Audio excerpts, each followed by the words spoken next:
meditation of my heart be always acceptable in your sight, O Lord, my strength and my Redeemer. Amen. Please be seated.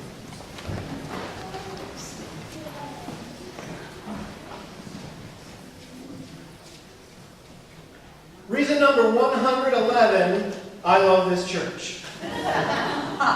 Great comebacks from parishioners. Last Sunday, I was at the door after church. I loved saying hi to people after the service. And one of the last ones out was my friend, Carl Wright.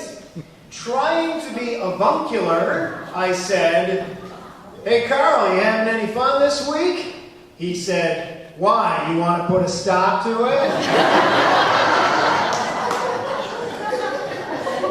So I go home and tell my wife what he said, and she cracks up and she says, "You know, that's the kind of feedback you need every single Sunday."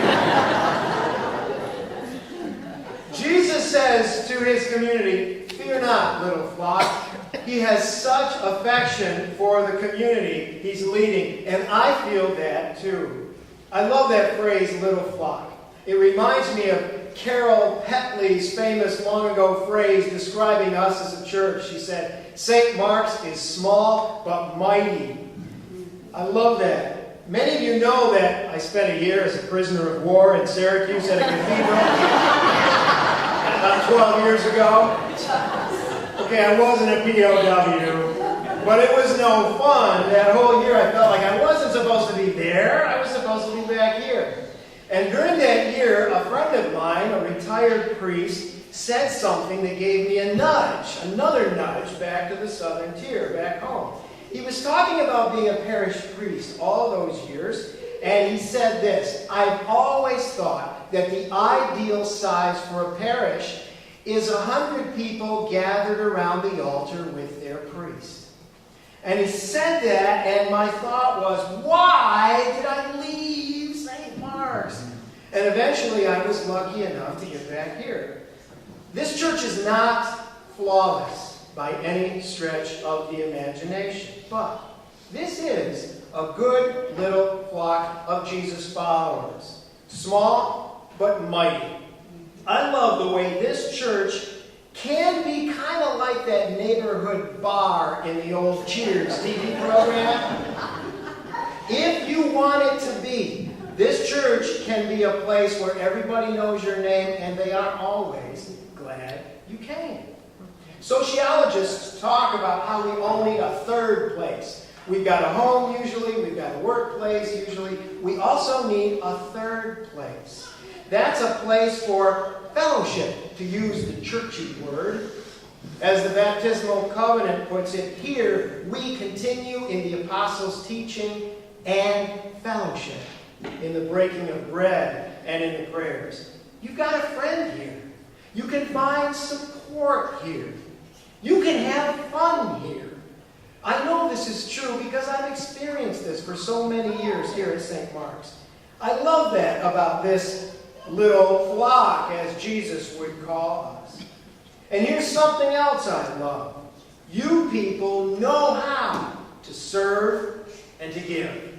I think of the food and the money you give to our child pantry, and the way the child pantry volunteers of our parish show up a couple of times every week to serve and deal kindly with our pantry clients. I think of the food and the time you give to the canteen hot lunch program once a month at Trinity Church, and how you feed people there with food and with kindness. I think about the way teenagers and some adults have built 4 wheelchair ramps for needy, disabled people, and how next weekend we're going to build number 5. I think about that growing pile of school supplies out in this hall and in front of the altar in the lounge that you are bringing for kids who really can't afford their own school supplies this coming year. I think about all the little kindnesses you do for me and for each other and for people outside our church. I think about all this, and I think my friend was right. There is something special about a little flock gathered around an altar with their priest. And I know that I am a lucky dog for being part of all of this. Jesus said to his band of disciples, "Don't be afraid, little flock," and you can hear the affection in his words. I hope you can always hear my affection for you in my words. We're not perfect. In some ways, we're pretty messed up. But we are a little flock doing our best to love and serve the Lord.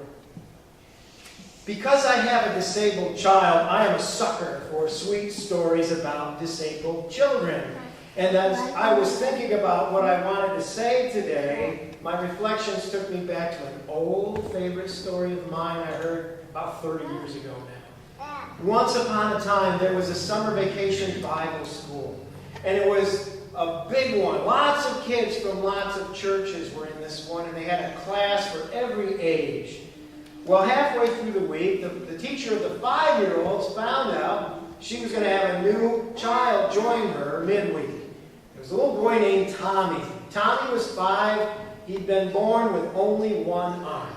And the teacher wondered if the other kids would be okay with him. But they were. They accepted Tommy right into their little group. Then the teacher herself made a little mistake. She said, "Okay, kids, now we're going to do a poem with gestures. Here's the church, here's the steeple, open the doors, and here's all the people." And too late she remembered Tommy can't do that with just one arm. But the little 5-year-old girl sitting next to Tommy reaches out her hand, and she says, "Hey, Tommy, let's you and me be the church together. Let's you and me be the church together.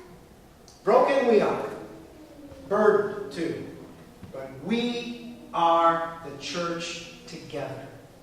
St. Mark's Church, small but mighty, another little flock of Jesus. Amen.